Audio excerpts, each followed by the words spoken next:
I've had a lot of friendships come and go. At one point, I kept asking myself, is it me? Am I the problem? And with every lost friendship, I wondered if I'd ever find the right people to enjoy my life with. It's weird because relationship breakups are considered normal, but for friendships, we're surrounded by the idea of BFFs, best friends forever. I guess in the same way that relationships end because we want to find the right partner, surely friendships have to end in order for us to find the right friends. And sure, when you become friends with someone, of course you hope it will last forever, just like you do in a relationship. But sometimes it's just not meant to be. I don't think it's selfish to let a friendship go, and it also doesn't define your ability to make and keep friends, because we can't fight what isn't meant to be. So how do you know if it's time to let a friendship go?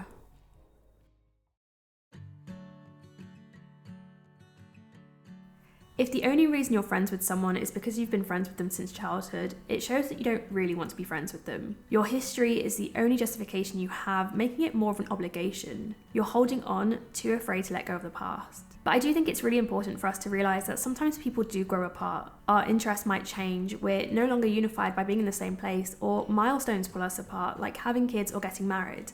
And this is so common. Very few friendships from childhood actually last. Some studies show it's less than 1%. So this doesn't mean that you should cut out all of your friendships just because your circumstances change. But if you can't think of a reason to be friends with someone other than the memories you have, it shows that you've obviously outgrown that friendship. And it's great to have memories and sentiment from our childhood, but you can look back on those memories without needing to hold on to a person. Valuing your present is more important than honouring and getting stuck in the past. I don't believe that we should be friends with people just to get ahead in our careers. That's not what I mean when I say holding you back. What I mean is if they're inhibiting you from being that person that you believe that you are, or that person that you want to be. So maybe they're constantly tearing you down and affecting your confidence. Maybe they're constantly complaining and being negative and affecting your mindset. Maybe they're constantly engaging or encouraging unhealthy habits like heavy drinking, affecting your ability to let these habits go even though you're ready to.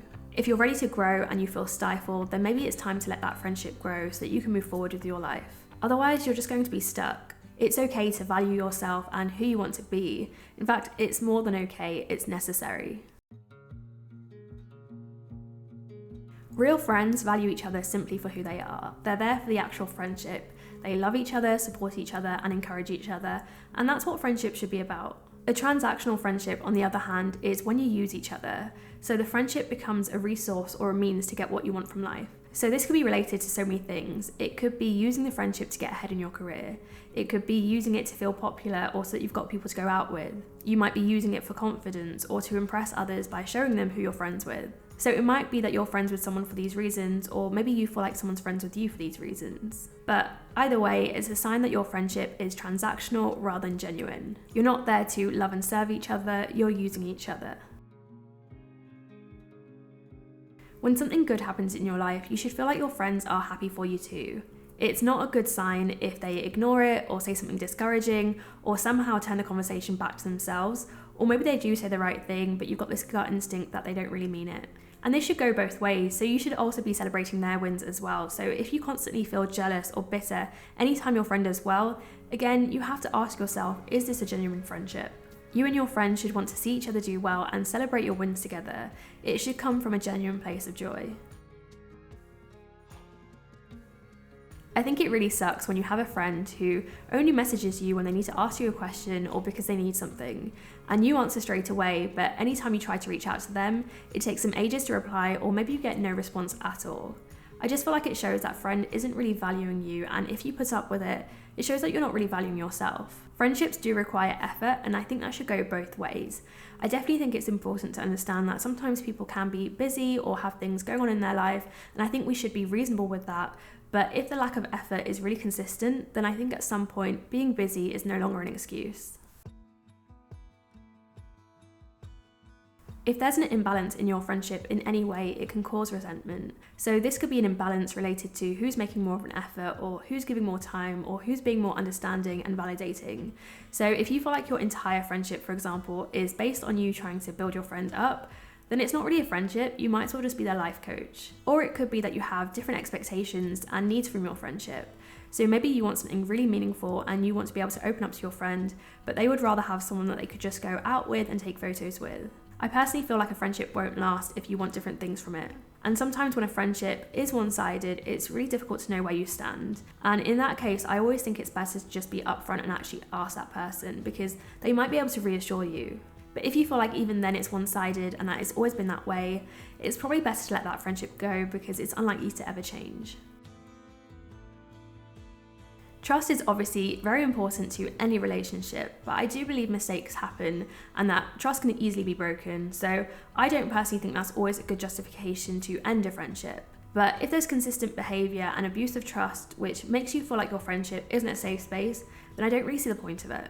So for example, if your friend is always talking to you about things that other people have told them in confidence, then it's very likely they're doing the same to you. You should be able to feel like you can tell your friends something without them talking about it with their other friends. And if you don't feel this way, then eventually you're going to stop being so open with them. It ends up being a closed-off friendship, which I don't think will ever work. It could also be that you feel like your friend doesn't have your back. And I don't think having your back means that they agree with everything that you say or do. I actually think a good friend will challenge you if you're not doing the right thing, and it's really important to find people like that. But on the whole, we should feel like we are being supported by those closest to us. Sometimes it's really just enough to go by your instincts. So if you dread seeing your friend and you try to put it off, or you see them but you leave feeling drained and depleted, then ask yourself, why would you want a friendship like that in your life? Friendships shouldn't have to be complicated, they don't have to be constant drama. I feel like they should be a happy place for us in our life. Things do happen inevitably in any relationship because we can't always meet each other's expectations. But when that happens, you really have to ask yourself whether you can move on from it or not. So this is really about knowing what you deserve. So if you feel like it's an honest mistake and it's something that you can both work through, then give them a second chance. But if you feel like you can't move on, your resentment will just grow. So it's probably healthier to just walk away. And finally, if you're still wondering whether it's time to let that friend go, the fact that you've been watching this video with someone in mind really does say a lot. I look back and appreciate all of my friendships, both good and bad. They were beautiful, joyous at times, painful at others, and filled with so many memories that I can look back on. They came and went at just the right time, leaving behind their mark. They've taught me more about who I am, what I need from others, and what I'm able to give back. And so, as I walk away from old friendships, I'm able to move forward and take the good times and the hard lessons with me, as I open my heart to all of the people who are yet to enter my life.